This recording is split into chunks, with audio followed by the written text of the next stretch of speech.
Okay. So, as a warm up after the midsem week, we are studying this simple problem of finding half majority. Right, given an array, find an element if one exists x which has frequency more than n half. N is the size of the array.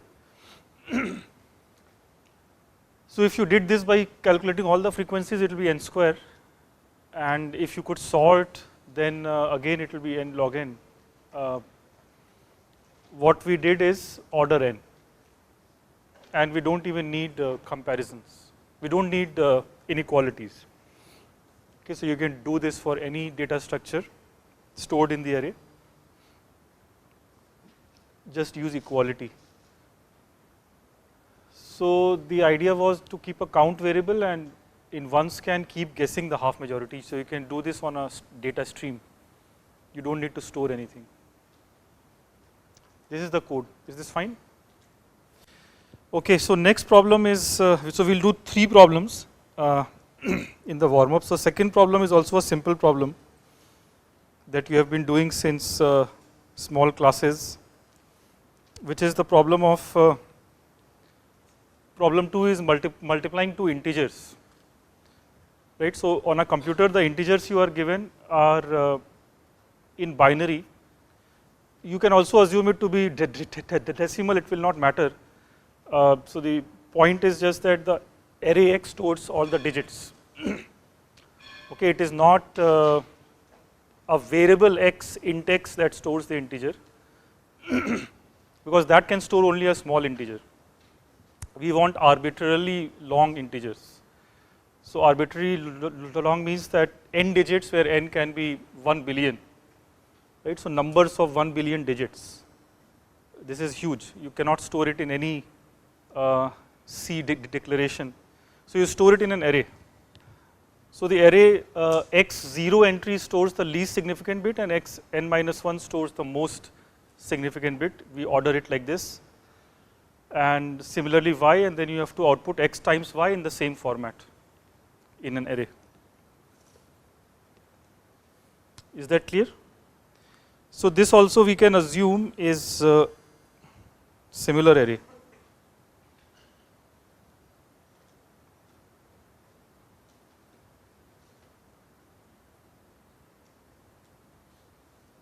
Okay, we can assume both all 3 to be n size arrays. And if you use your school method, so that is IDS 0,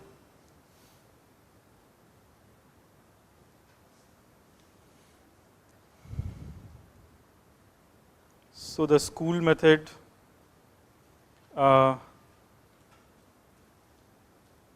multiplies xi xj yj for all ij, right, digit by digit, all the pairs of digits you have to multiply, so that already is n square, and then you have to do addition, etc. So this is definitely time n square. Well, so some, yeah, let's just say n square, omega n square. Is this clear? So this is again similar problem like half majority. If you do simple idea, then it will be quadratic time. You want to do this again in linear time. So in this course we cannot do in linear time. You are too young for that. That takes much harder work. But what we will do is that we can do less than n square. Okay, that we can show today already. So how is that done? So the idea will be divide and conquer. We are looking at these paradigms.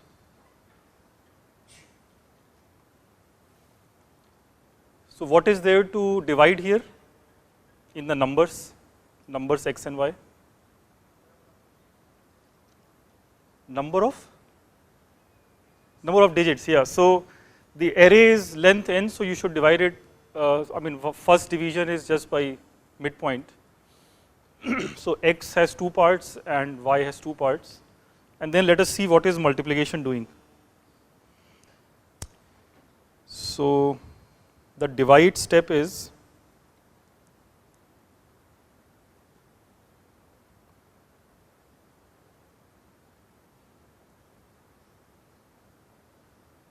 so that is quite like merge sort.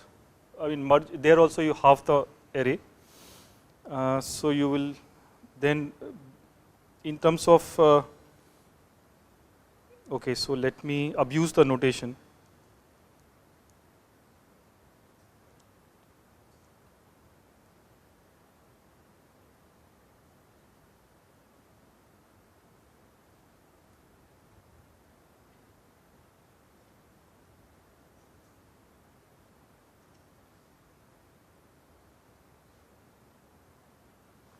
So let us abuse the notation in the sense x was an array, x is an array actually, but we can also say x is an integer, right? Because you can, when you write in base 2 sum of powers of 2, then you will get the integer value. So that value also we are overusing, we are also calling that x. But if you are confused, we can actually do something else, we can use maybe tilde here. So what is x tilde? So integer is being written as, let me not change this in the middle, just continue with xy. So x I will write as two arrays,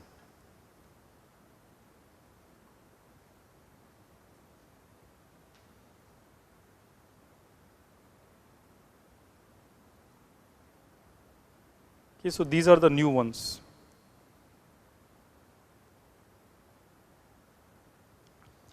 So x is broken up into two arrays, two halves. So the upper half array is a, and also the integer value is a, and then that has to be weighted with the middle place value, which is 2 raised to n by 2. Okay, so approximately, I mean, you have to make this precise. When n is odd, then you have to do what? Probably take the ceiling of n by 2. But say n is even, so in that case, this is what we are doing. And the lower half array is b. So these are the lower half of the least significant bits. That integer is b, and the array is also b. And same thing you do with y. So you get c and d, upper and lower halves, and upper and lower integers. So what happens when you multiply? So when you multiply, you will get x times y, ac times 2 to the n, and you will get the cross terms.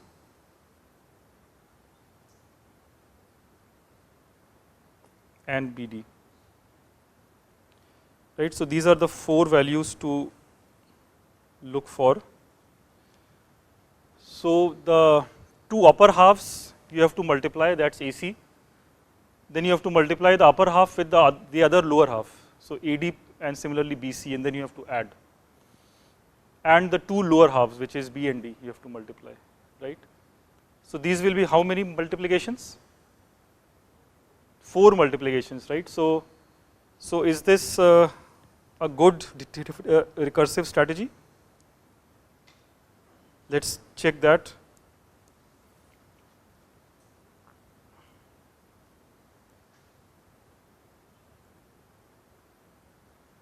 So recurrence for the time complexity on n bits, right? This we are reducing to 4 copies of 4 versions of smaller, so n by 2 multiplications. And what is the overhead in the recurrence? The overhead is addition, right? Once you have multiplied AD and BC, you have to add it. So time for that is, sorry, No, not 1. So we have to be, this is why we have to do this precisely. You think it's order of 1, but it's not order of 1 because AD is an integer. It's an array of size n by 2 or almost n. So when you add two arrays of size n, you have to again do a for loop. So it's order n. Yeah, order 1 would have been great, but that is not the case. In the school method also, you have to write down all the products and then add them. So that takes space and time. So what is the solution for this? What does Tn become now? Optimize Tn. So this goes to, you are halving every time. So there are log n recursive calls, right? But each time you are also multiplying by 4. So it becomes 4 to the log n. And then this is the guess, and then you can prove based on this guess. You can actually prove that Tn comes out to be upper bounded by 4 to the log n, which is what? Yeah, so log is base 2, right? So this is exactly n square. So after so much of algorithmic tricks, you are no better than what you were in your school, right? So how do you improve this? After mid-sem, you should be smart enough to now improve on your school method. So what is the correct division to do, or conquering to do actually? Division is fine. But in conquering step, there is some problem. You think that you have to conquer 4 instances. But what I can show you is that you can reduce it to only 3 instances. Can you see the 3 multiplications?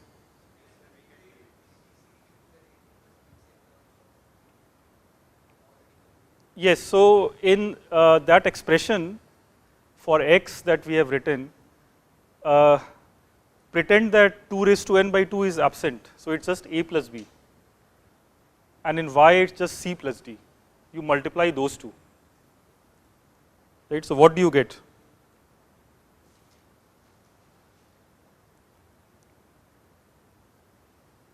So you have to modify the previous idea just slightly. So you look at a plus d, b plus c. So these are the integers from the arrays.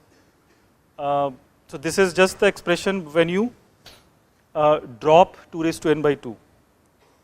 Sorry.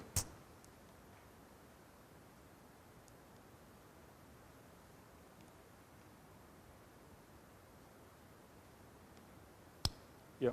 So a plus b times c plus d. So when you multiply this, you will get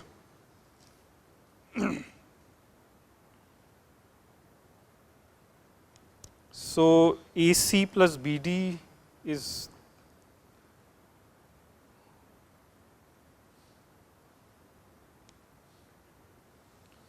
these two things you will get, and then the middle one BC plus AD, the cross.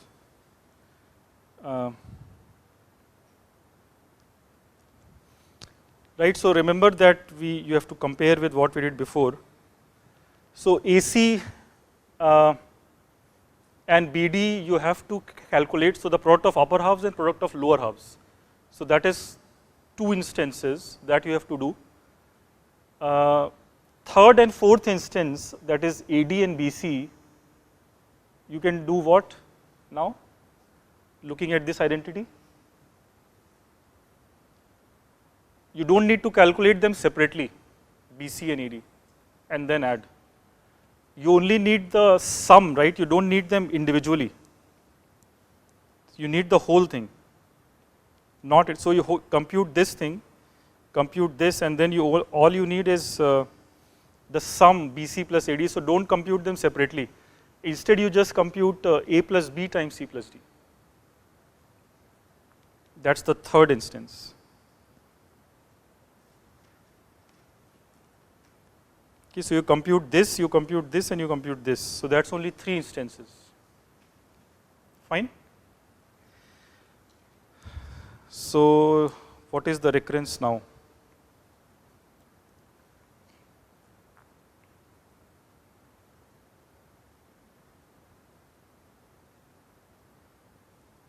So the recurrence now using these three red ones, so don't calculate this, only the first three, the ones I have ticked. So that will be Tn equal to now 3 times Tn by 2. Because remember that the three multiplications that you are doing, so this multiplication, this one and this one, these three dots that you are doing, this is the same problem on half size arrays, right? So, and these are only three instances, so 3 times Tn by 2 and the same overhead, which is, yeah, again the guesswork is that it should just be 3 to the log n, and then you can verify the guesswork systematically. So the guess is that you are doing log n halves and recursive calls. Each time the branching out is 3 times, so it becomes 3 to the log n, and then you can mathematically prove that it's correct, which is now what? This is a completely different thing now. It is n to the log 3, which is what? Yeah, so we can now state a theorem.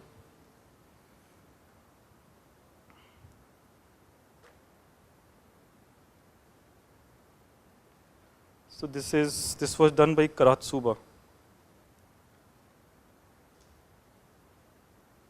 So it's a breakthrough algorithm because nobody in your school, amongst your school friends, could have believed that integers can be multiplied better than what you do in school, right? Significantly better. So instead of n square, what you are getting is n to the something much smaller than 2. Log 3 is much smaller than 2. So this is happening because of divide and conquer strategy. So you are getting for n bit integer multiplication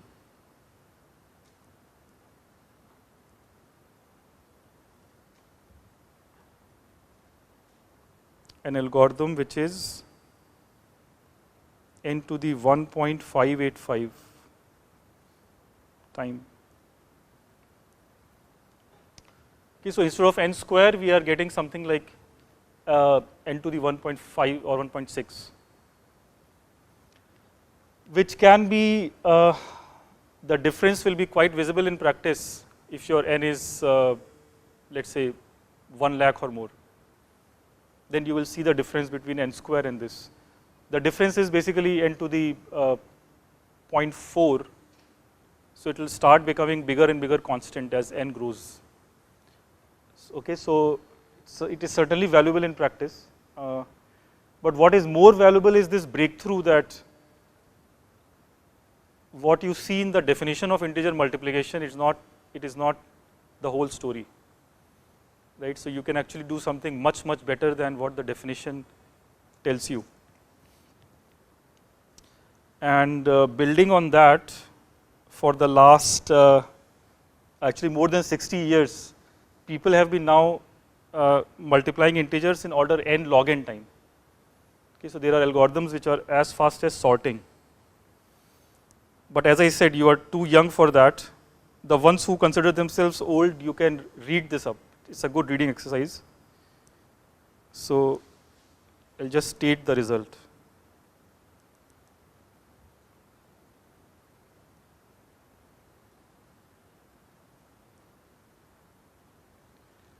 So read about this result which came just 2-3 years ago actually. It's by Harvey and Van der Hoeven.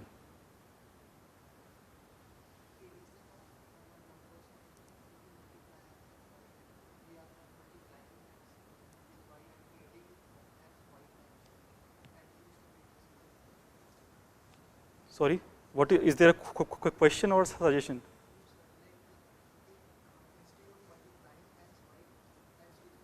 Mm-hmm.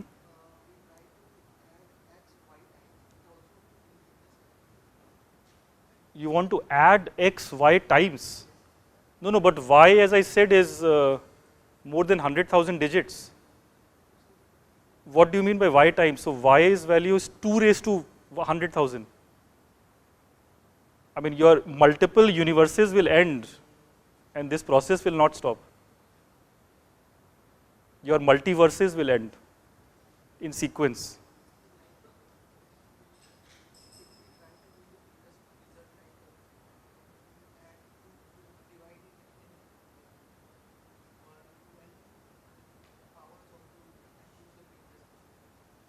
What is the previous result?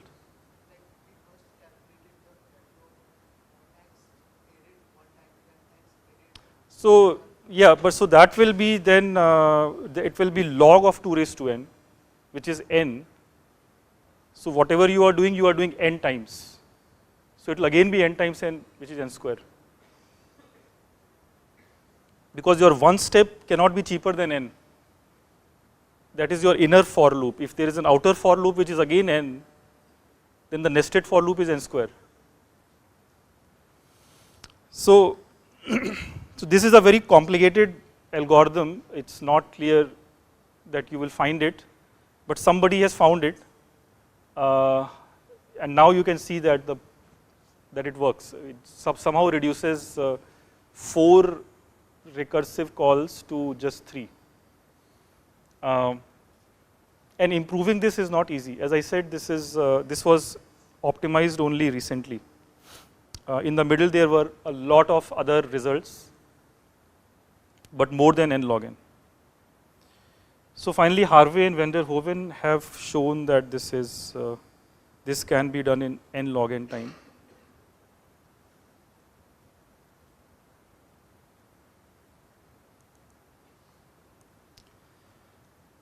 Okay, so just like you can sort n numbers in n log n time, you can also multiply two integers n bit in this much time. It's like sorting, and the idea is also like sorting in the sense of merge sort, but obviously here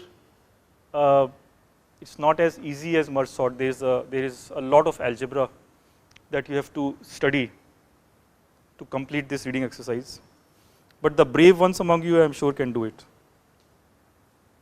So this is beyond the current course.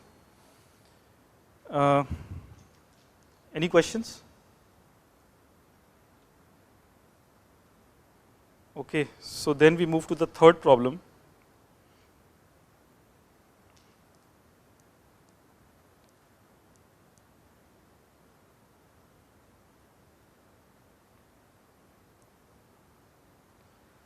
Which is probably you have seen it before. It's the problem of inversions.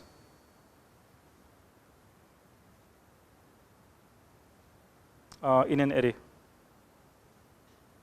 So here the input is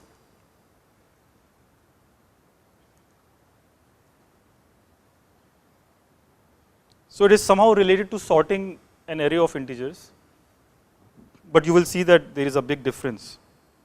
This seems more complicated. So what you are given is array of integers and maybe unsorted.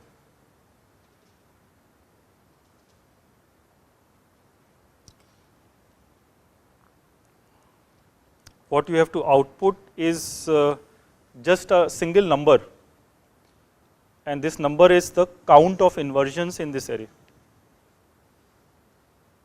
So what is the count of inversions?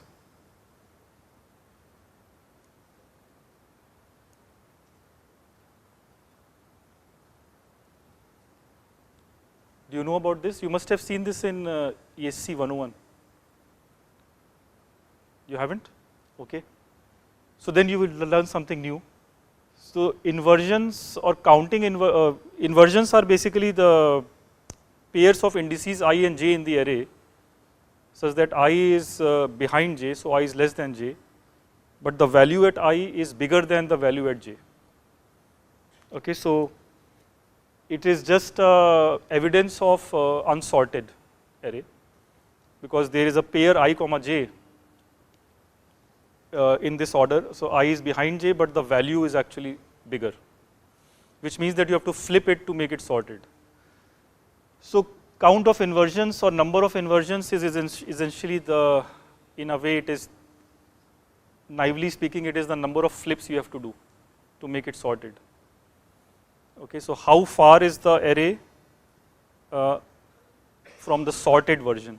What is the distance? That is what you want to calculate. So officially this is the number of, the size of the set I comma j such that I is less than j and the value at I is greater than the value at j. Okay, so how many such pairs are there? So every pair is called an inversion. So how many inversions are there? That is what you want to count. So how many inversions are there in a sorted array? That is 0, right? And how many inversions are there when it's a sorted array in descending order? Yeah, so you have this formula of n choose 2 or something. Right, so those are the min max. So number of inversions is between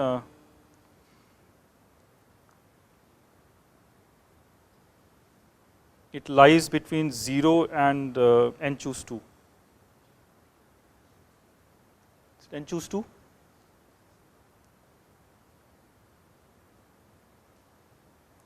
Right, so it can be as small as 0 and it can be as big as n square by 2, close to that. So you want to find this integer, this non-negative integer. So again, what is the simplest algorithm, or maybe see an example first.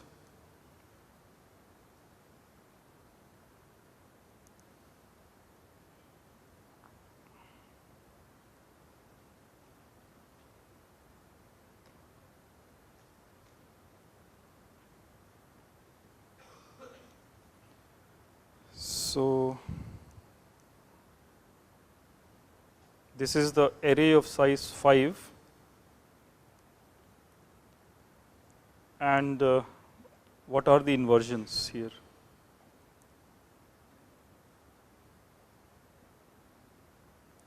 So inversions are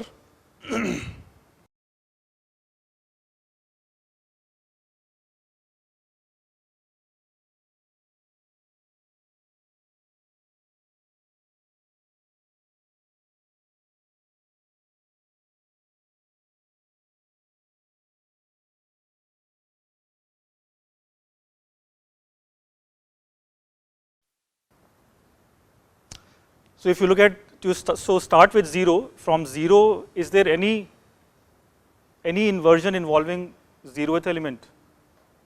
Because 0th element is the smallest, right? So there is no inversion. Is there any one involving first element? So that is 1 3. Sorry, 1 2 and 1 4.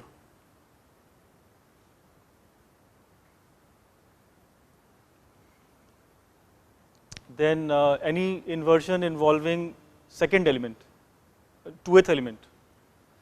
Again 2 3 4, that's the minimum, so there is no inversion. Involving 3, you have 3 comma 4.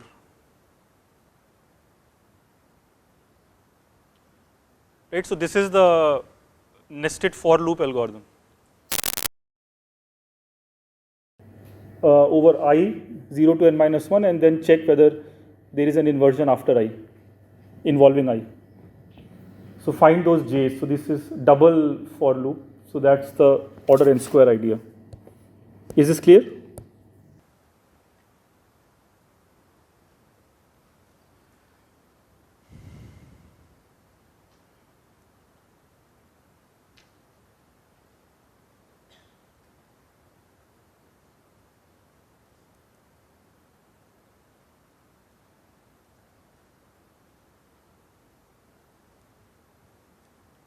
right? So as always, we will not be satisfied with this order n square time algorithm.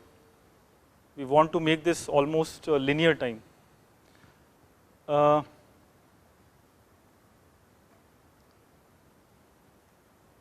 obviously, linear time seems difficult for this because even for sorting, we don't have that. But can you match the sorting algorithm, n log n?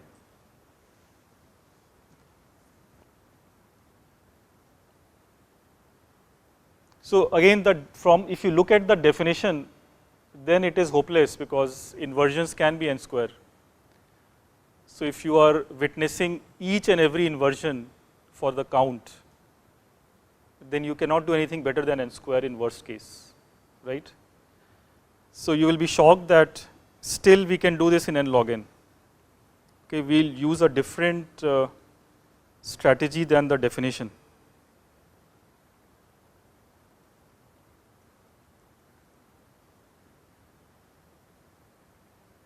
Which from the definition it is not clear at all. So can we beat n square time?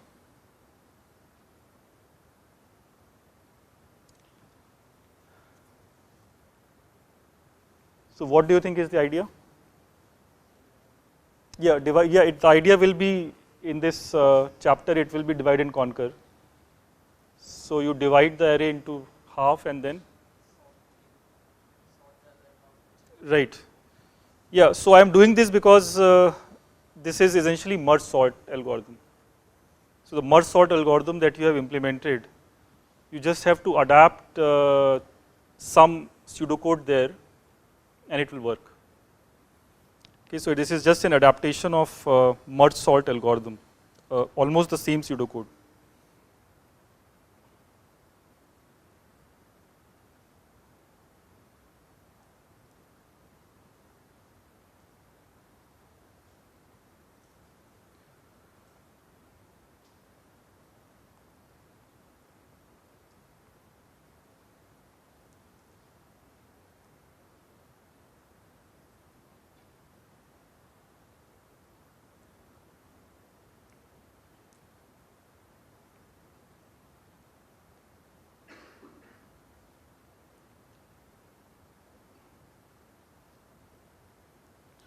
So not only is it divide conquer, it will just look like merge sort, exactly the same pseudocode, which means that what you are trying is that this array A you cut in the middle. So let's say 0, 1, 2 is your first half and 3, 4 is the second half.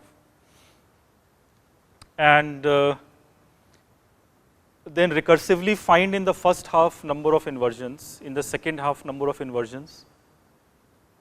And the hard part is now the I which is in the first half and j which is in the second half, the crossover inversions. So that's the third count. How do you compute this third count, the crossing over inversions?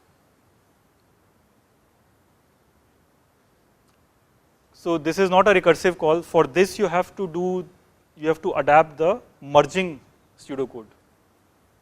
So you also write, basically actually your biggest pseudocode is the merge pseudocode in merge sort. So you have to look at the merge pseudocode and see whether you can identify the ij's. And you don't want every pair to be identified, right? Because number of pairs can be quadratic. So you want to do this very fast without going over I comma j one by one. So that is the challenge of adaptation. So first, the easy thing is, let's draw that.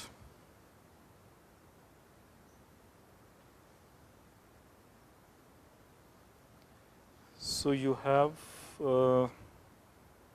I, the first one, and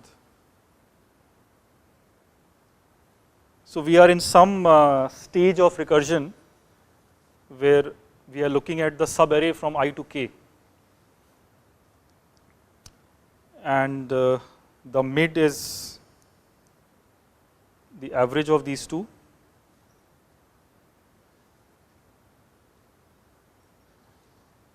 and we are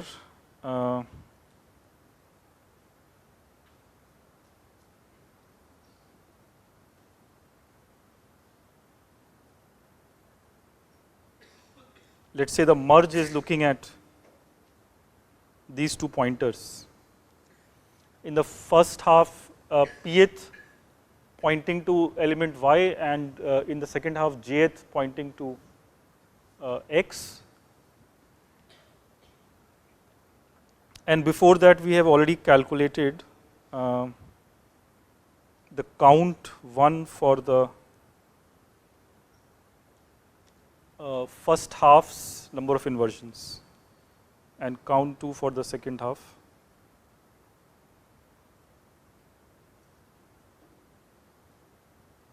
So what is missing is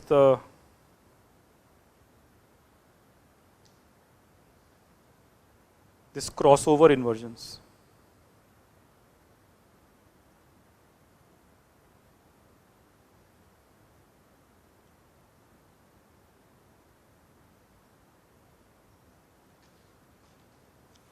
Okay, so ij completely in the first half, that is the count 1, then ij completely in the second half is count 2, and I in the first half but j in the second half, those are the hard ones that you will not get from recursion. So for that you have to do something else.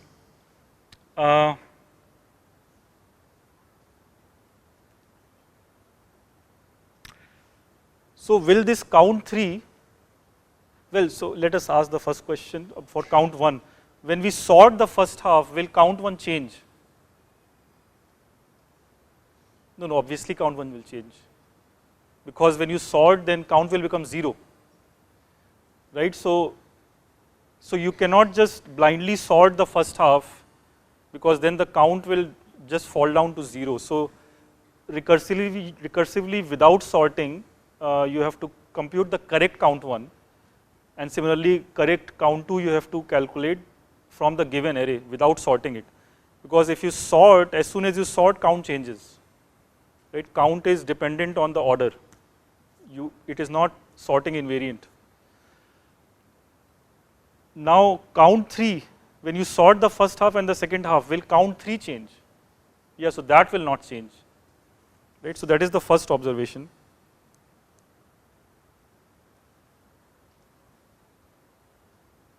So even if we sort,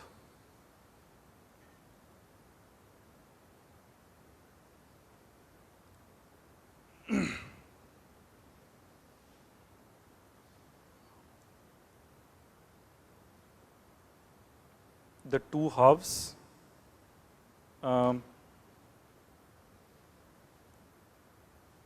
count 3 is preserved.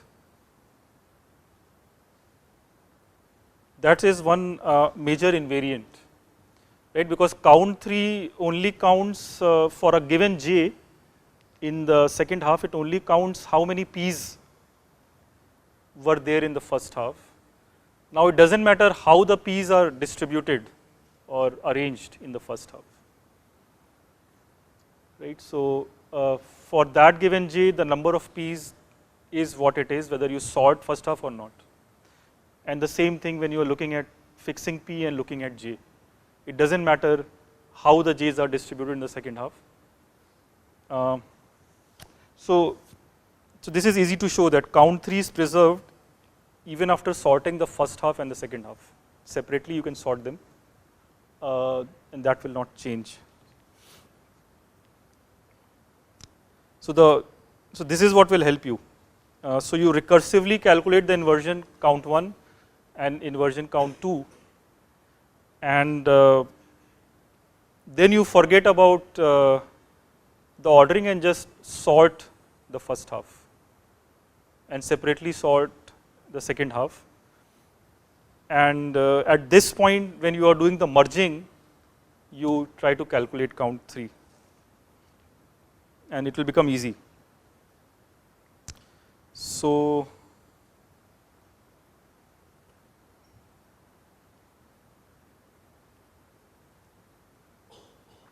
recursively find count 1 and count 2 on the original order, because these answers really depend on what order the input was. you cannot play with that. And once you have done this, then you can sort.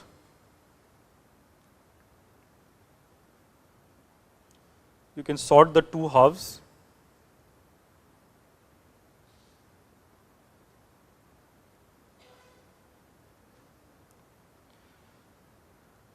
And during the sorting, you have to keep track of count 3. So that is the question. How will that happen?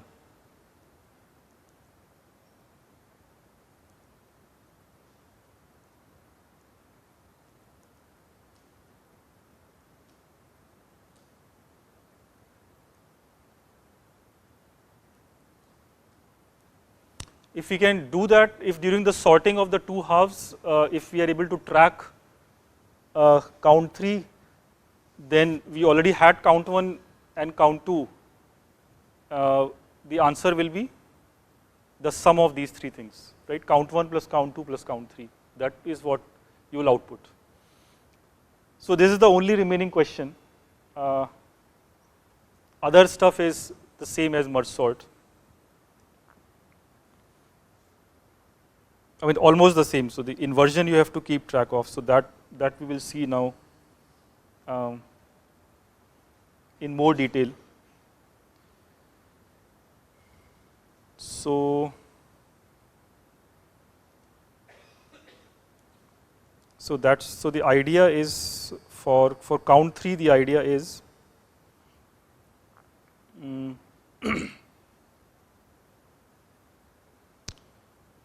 in the merge algorithm,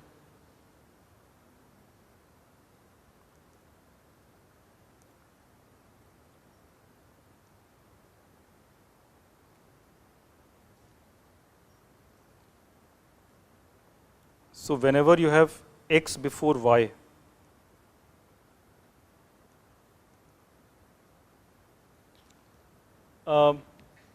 so if you recall the merge algorithm, what happens is that merge algorithm keeps two pointers, p and j, respectively in the first half, second half, and it tries to check, it checks whether this y is less than equal to x. If not, then it will swap the two values, right? That's the merge algorithm, merging two sorted arrays. So that is the place to be careful. So when merge sees that x is less than y, x has to be put before y during the merging, in the merging algorithm.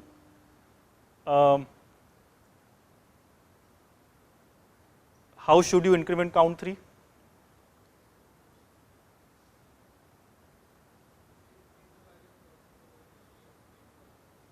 Right, so at this point you should just increment count 3 by 1. So in the merge algorithm, whenever you see this happening, well, it's a bit more subtle, so let's check this. So this contributes, so this incident will contribute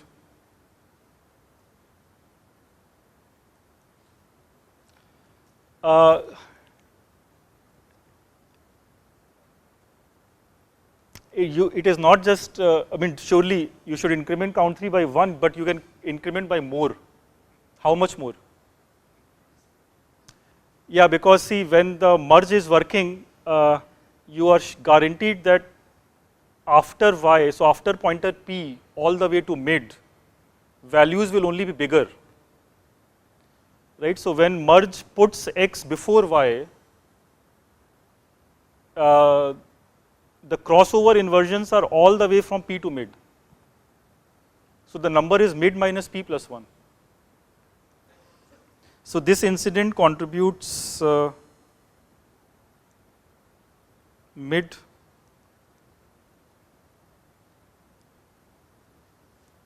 minus p plus 1 to count 3. Is this clear? So this essentially is the only change in your merge sort. and specifically in the merge subroutine.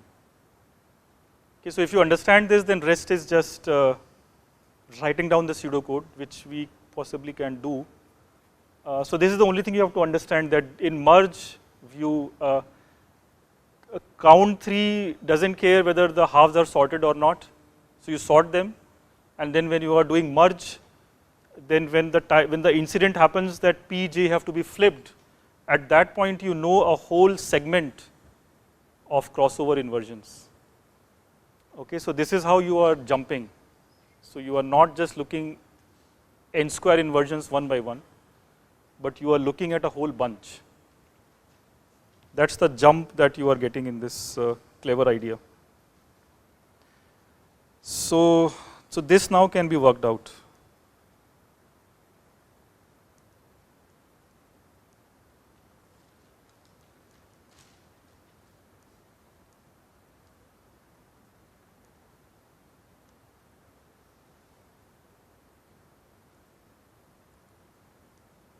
So it's let's call it sort and count inversions.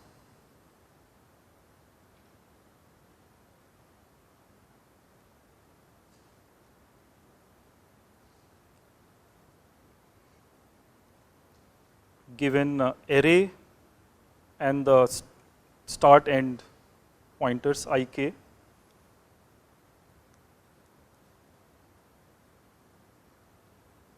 Well, so intention is that in the end, when the pseudocode ends, A is sorted and outputs number of inversions in A from I to K, the subarray A, right? So if I is equal to K, then what should you do? Base case, it's a singleton, so inversions are 0. So you don't have to do anything to the array itself, and you just return 0. So now I is strictly less than K, so you have to make some decision for which you need the mid.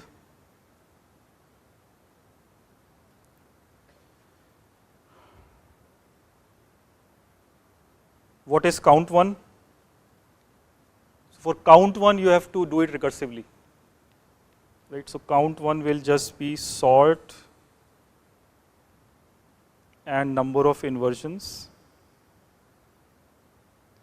of A, I comma mid.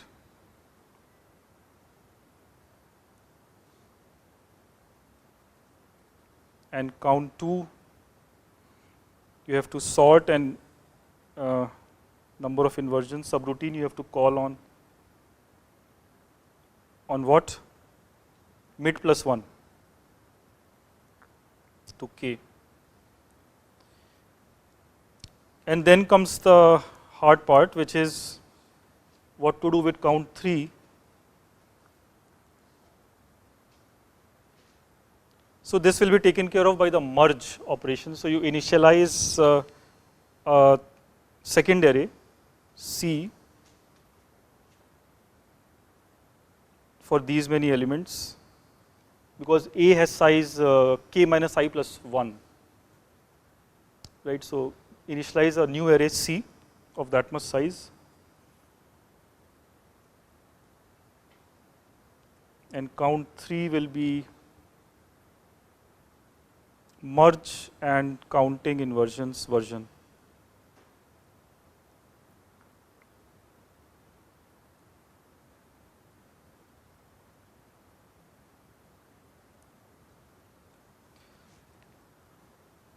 Okay, so this merge, I don't think we'll have time for the pseudocode, but you have seen the picture what this merge and counting inversion will do. It will take the array 2 halves, so I to mid and mid plus 1 to K, and there is a extra data structure C which is also available. So in this it will do the merging, but as it is doing the merging to get the final sorted array, it will just increment whenever there is this incident, right? On every incident, so when you see the merge pseudocode that you have written in ESC 101, you just take care of this incident. whenever this incident happens, you increment this to the count3 variable. That's all. So the merge will then, with this one line, it will work, and it will give you the answer count3. That's what it returns, and you copy C into A. So now A is sorted completely, and you return. After all this, you have to return what? Number of inversions, right? We just count 1 plus 2 plus 3.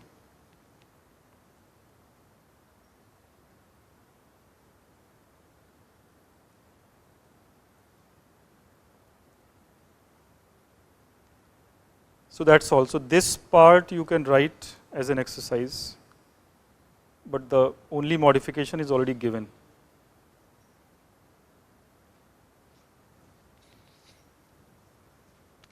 Is that clear? Okay, so the time complexity is, for this part it is 2t n by 2. It's 2 instances on half the array. And for merge it is how much? Yeah, nothing changes. It's just one line that you have added in the pseudocode. There is no for loop. So nothing changes, that's still order n. So Tn is equal to twice t and half plus order n, so that's your algorithm.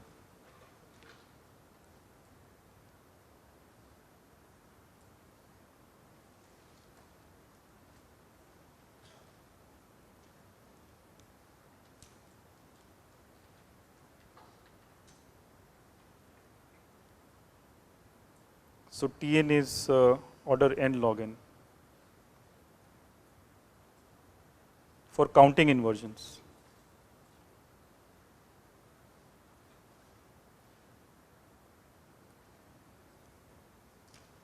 Okay, any questions?